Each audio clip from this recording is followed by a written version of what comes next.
Y le damos la bienvenida a Jimena Cabrera, presidenta de la Gremial de Trabajadores de Casa de Galicia. Es médica, es cirujana. Bienvenida, un gusto recibirla esta mañana. Muchas gracias. La situación de Casa de Galicia vuelve a estar en el tapete. Hay adeudos históricos, se puede decir, con los trabajadores médicos y no médicos. No, médicos solo. Solo con los médicos. Sí.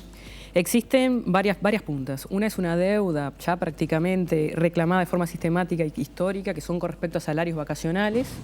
En una situación muy heterogénea y diversa, hay gente que se le debe salarios vacacionales desde el 2009, siempre hablando de médicos.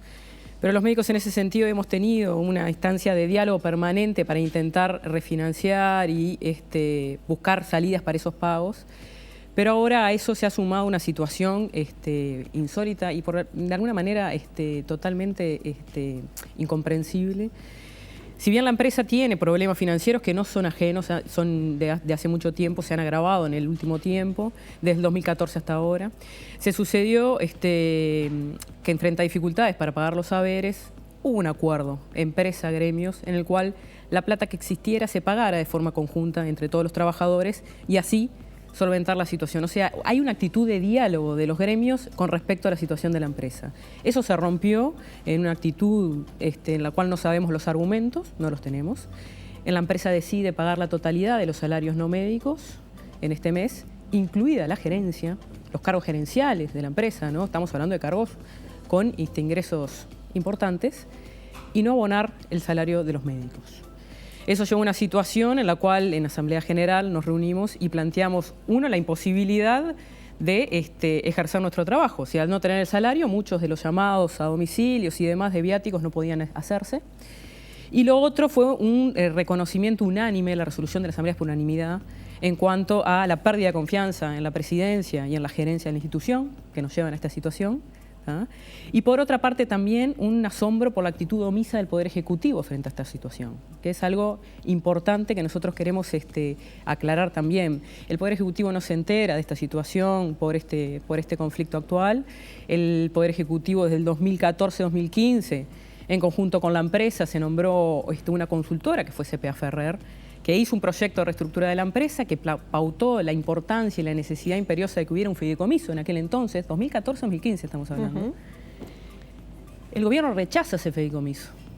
Es lógico, si en el 14 y el 2015 la situación era crítica, 4 años después la situación no puede ser mejor. Mismo equipo gerencial y sin ese fideicomiso. A ver, para entender, el Poder Ejecutivo, a través del Ministerio de Salud Pública, que es el organismo rector, contratan una consultora. La contrata la empresa y se define en conjunto con el Poder Ejecutivo. Exactamente. Esa actitud, exacto. La consultora recomienda un fideicomiso y esa recomendación no es llevada adelante por el Ministerio de Salud Pública. Bueno, hay muchas preguntas, obviamente, evidentemente para trasladar de por qué se rechazó la recomendación de la consultora que ellos contrataron para hacer de Casa de Galicia un sanatorio viable.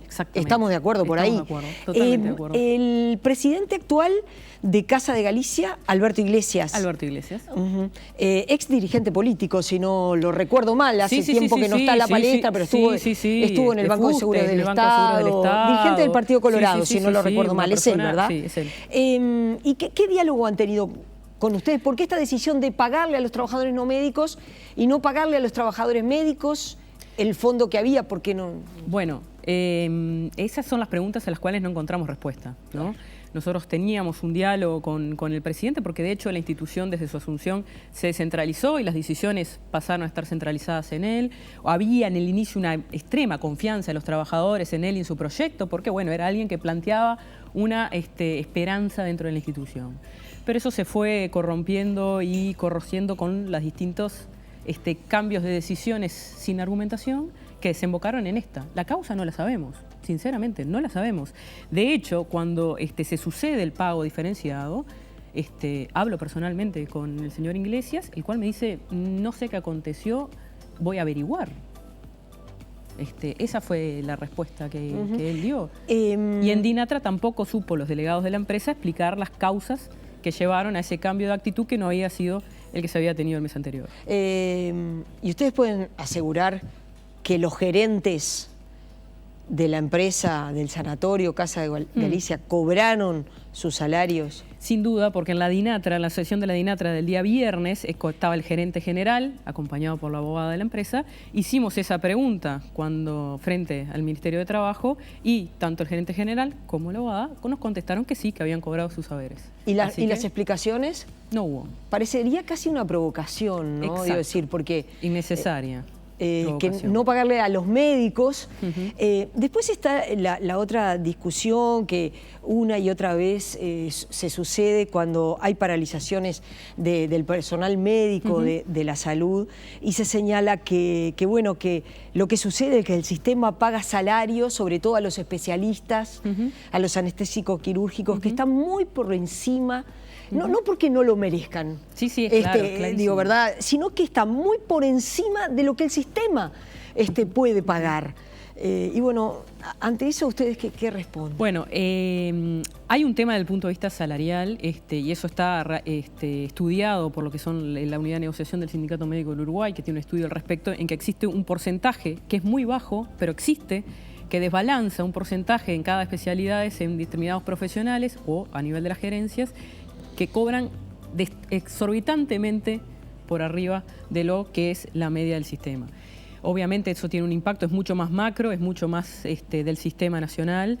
Hay mecanismos para solucionar ese tipo de dificultades, pero creo que esto es mucho más grave y más profundo, la situación de Casa de Galicia, porque pasa por una ausencia gerencial absoluta en los últimos años, ¿tá? Y una actitud que reitero, de omisión por parte de la... Recordemos a los televidentes que existe un sistema nacional integrado, que existen unos fondos centralizados que se administran y deberían controlarse desde el sector político, que las reglas de juegos no son las mismas que los 90, cuando cerraban instituciones y no había contralor ninguno. Este es otro contexto. Por eso llama muchísimo la atención la actitud del Ministerio de Salud Pública, sobre todo la actitud del Ministerio de Economía con respecto al fideicomiso. Son actitudes que no tienen explicación en un sistema financiado desde el punto de vista central, con recursos regulados por parte del Estado, que no se controlan, no se verifican su aplicación, se conoce la situación de la empresa y no se actúa en consecuencia, ¿no? Son preguntas para las cuales no solo no tengo una respuesta, sino que tengo un profundo asombro de que no se hayan tomado medidas al respecto. ¿Es cierto que Casa de Galicia tiene una infraestructura para albergar, por ejemplo, muchos más afiliados de los que hoy tiene? Leía una nota en el portal Ecos, no es una nota reciente, pero es una nota de estos últimos años, y se señala que hay una infraestructura para albergar 120.000 socios, y tiene 43.000, lo cual es una diferencia realmente muy grave, ¿no? Sí. La infraestructura de la institución, hay que reconocerlo, está para 120.000 socios, que era lo que poseía en su momento, ahora tiene 46.000. La infraestructura, el personal médico y no médico, digamos, el corazón de la institución es potente. Es potente, es extremadamente potente. Claro. Por lo cual llama, más la atención. No se encuentra una explicación lógica a la situación que se atraviesa. Ustedes, como gremial médica, van hacia una paralización de actividades, porque estábamos leyendo que el próximo viernes podrían estar definiendo medidas. Sí, exactamente. En el Ministerio de Trabajo la empresa pautó como fecha de pago de los salarios de abril el 17. Si ese pago no se efectiviza el 17, la Asamblea está citada con el orden del día de estudiar las posibilidades de solicitar una intervención al Poder Ejecutivo o solicitar un concurso de acreedores. Ese es el orden del día con el cual está citada la Asamblea.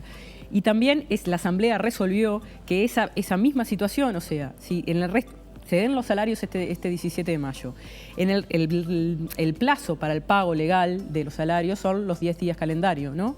Entonces pautó la Asamblea que si a los 10 días calendario de los siguientes meses no se efectuó el pago de la totalidad del salario, Asamblea General para estudiar esas dos posibilidades. Se está diciendo que el pasivo de Casa de Galicia es muy importante. Sí. ¿Tienen ustedes idea como gremio de a cuánto asciende ese pasivo? Bueno, sí, esos montos los calculó el economista. Ahora no los recuerdo exactamente, es un monto monstruoso que hace que no haya posible salida si no existe un poco de oxígeno financiero que permita disolver un poco ese pasivo. La perspectiva evidentemente es complicada. Sí. También hay denuncias de irregularidades, porque eso es algo que también a lo largo de todo este proceso se ha escuchado, ¿no? Es decir, de Casa de Galicia ha habido una sangría, se han llevado muchísimos recursos, y hoy no se sostiene Casa de Galicia. ¿Es así? ¿Ustedes han tenido también esas denuncias?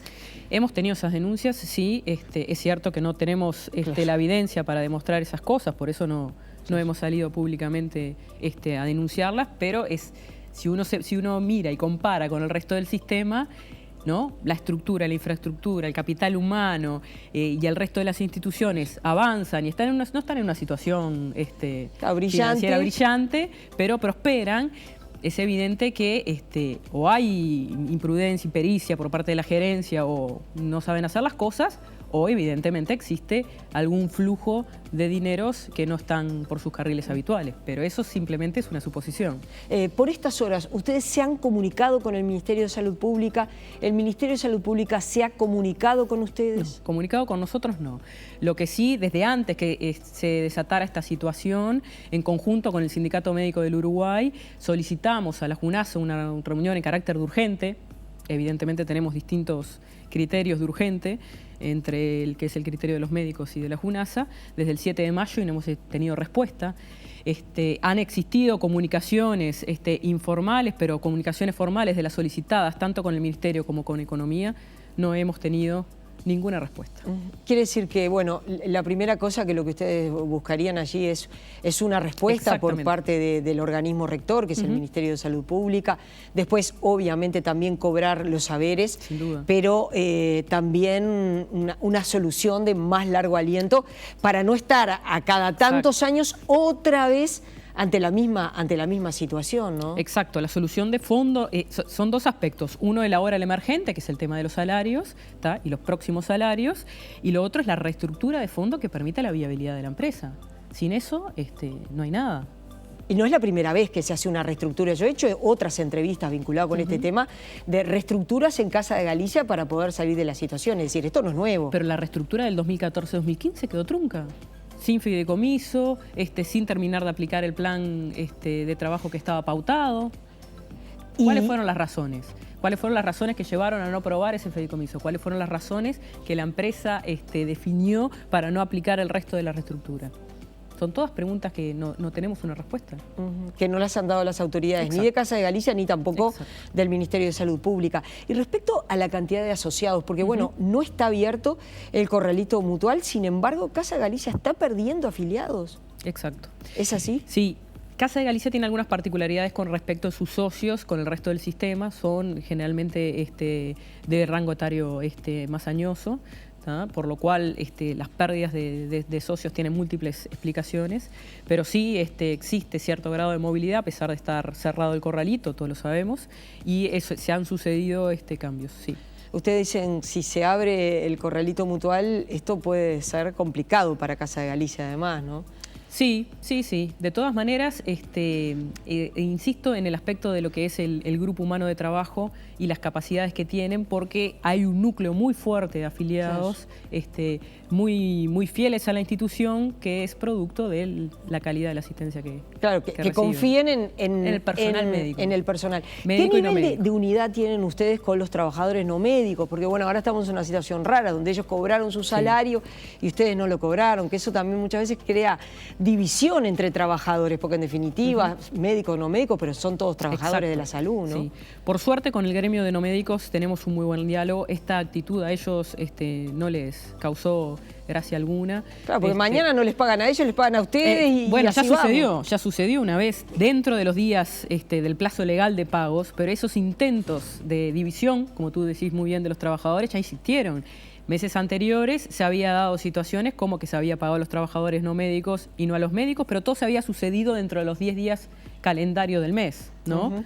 Y fue precisamente por ese tipo de actitudes que en una acción conjunta con los no médicos y la empresa se había definido que esas situaciones no se dieran más. que la plata que la empresa tuviese la pagara entre todos los trabajadores. Y eso fue lo que se hizo el mes pasado. Por eso, como tú bien decías, esta actitud que se da, hay que leerla en ese sentido, como una provocación, como un intento de división de los trabajadores. Recordemos también que cuando las empresas ven una unión, trabajadores, médicos, no médicos, porque existe algunos resquemores históricos que tienen sus causas, cuando ven esa unión, ¿no? Tiemblan un poco. Jimena, gracias por haber venido y bueno, nos comprometemos a seguir, a invitar a las autoridades de Casa de Galicia, a consultar con el Poder Ejecutivo, con el Ministerio de Salud Pública, qué mirada están teniendo sobre la situación por la que atraviesa Casa de Galicia. Gracias por haber estado. Por favor, muchas gracias a ustedes.